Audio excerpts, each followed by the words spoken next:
څلور چالاکه غلو د انډیا له یوه بانک څخه 8 کروړه یا 800 لکه هندي روپۍ په ډیرې چالاکۍ سره غلا کړلې. جالبه دا وه چې دا غله په 2004 کال کې د دوم په نوم له جوړ شوي یو هندي فلم څخه متاثره شوي وو او د غلا کولو اراده یې کړې وه. دا د هند په تاریخ کې تر ټولو لویه د بانک غلا ګڼل کیږي او په دې غلا کې ټول 4 کسان شامل وو چې 3 نارینه او یوه ښځه هم پکې وه. دې 4 واړو غوښتل چې ډیرې پیسې پیدا کړي، هغه هم زر تر زره، او د دې کار لپاره دوی د بانک لوټلو پریکړه وکړله. د بانک د انتخابولو لپاره دوی هر یو د بیلابیلو بانکونو په څارلو پیل وکړ ترڅو معلومه کړي چې د بانک ساتونکي څومره دي، امنیتي کامرې څومره او چیرته دي، او د بانک ټایمینګ څه ډول دی. له ډیر وخت څارلو وروسته هغوی د انډیا په مالاپورم سیمه کې یو بانک انتخاب کړ. دا د کیرلا سټیټ کوآپریټیو په نوم بانک وو. دوی دا بانک ځکه انتخاب کړ چې د بلډینګ په 2م منزل کې وو او د بانک لاندې لومړی منزل خالی وو. په دې لومړي منزل کې له دې وړاندې یو رستورانت موجود وو، خو اوس مهال دا منزل خالی شوی وو. د یادونې وړ ده چې د غلو په دې 4 کسانو کې یو ښځه او خاوند وو. دوی دا خالی منزل په کرایه ونیوه او ویې ویل چې دلته موږ رستورانت جوړوو. هغوی اوس په اسانۍ سره بانک څارلی شوای. غلو د بانک خزانه معلومه کړله او د بانک له کارکوونکو سره یې دوستي هم جوړه کړله ځکه چې اوس دوی همسایګان وو. غلو د بانک کارکوونکو ته هم وویل چې موږ ستاسې څخه لاندې منزل کې رستورانت جوړوو. هغوی د خالی منزل د باندې یو لوحه هم ولګوله چې پرې لیکلي وو چې دلته کار روان دی او ډیر ژر به رستورانت جوړ شي. هغوی دا هم لیکلي وو چې د 2008 کال د جنورۍ په 8مه نیټه به د رستورانت پرانیسته وشي. د بانک کارکوونکي هم خوشحاله وو چې دوی ته نږدې رستورانت جوړیږي او د رستورانت جوړونکي هم د دوی ملګري دي.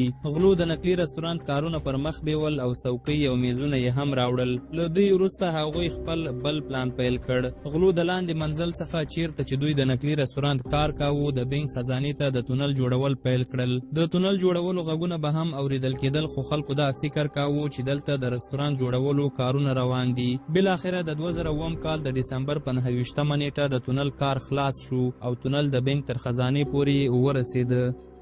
غله اوس د بانک تر خزانې پورې رسېدلی وو. د ډسمبر 9مه نیټه دوی لا له وړاندې انتخاب کړې وه ځکه چې دا د یکشنبې ورځ وه او د بانک رخصتي وه.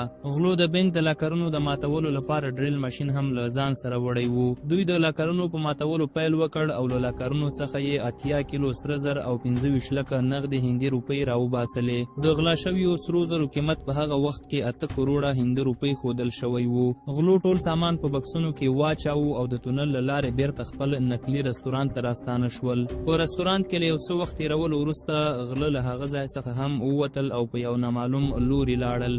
غلو دا هر څه د شپې مهال ترسره کړي وو او اوس د یکشنبې ورځ وه او د بانک رخصتي وه. په سبا ورځ یعنې 10 د ډسمبر چې د دوشنبې ورځ وه د بانک کارکوونکي چې راغلل او د بانک د خزانې حالت یې ولیده، خولې یې وازې پاتې شولې ځکه چې لاکرونه مات وو او د خزانې په فرش کې د تونل سوری ښکارېده. د بانک کارکوونکو ژر تر ژره پولیسو ته خبر ورکړ او دا خبر په رسنیو کې هم ډیر زیات خپور شو. پولیسو د غلو لټول پیل کړل او له پولیسو سره سره د ماهرو څېړونکو یوه ډله هم وګمارل شوله. پولیسو د غلو لټول پیل کړل او تر هر څه د مخه یې دا معلومول غوښتل چې د بانک لاندې منزل له کوم ځای څخه چې بانک ته تونل کیندل شوی وو چا په کرایه نیولی وو.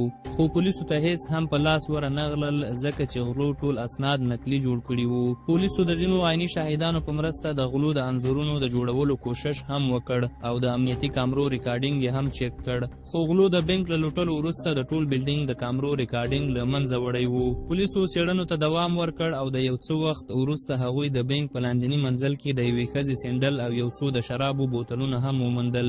له دې سره سره پولیسو د هغې شپې په کومه شپه چې غلا ترسره شوې وه ټولې تلیفوني اړیکې وڅارلې او د جوزیف په نوم د یو کس په اړیکه یې شک پیدا شو.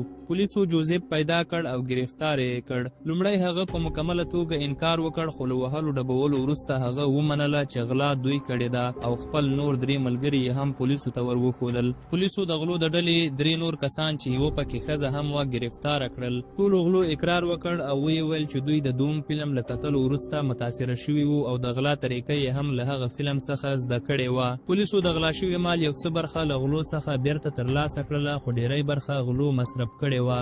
محکمې د غلو د ډلې 3 کسانو ته چې نارینه وو 10 کاله او ښځینه غلې ته 15 کاله د بند سزا ورکړله.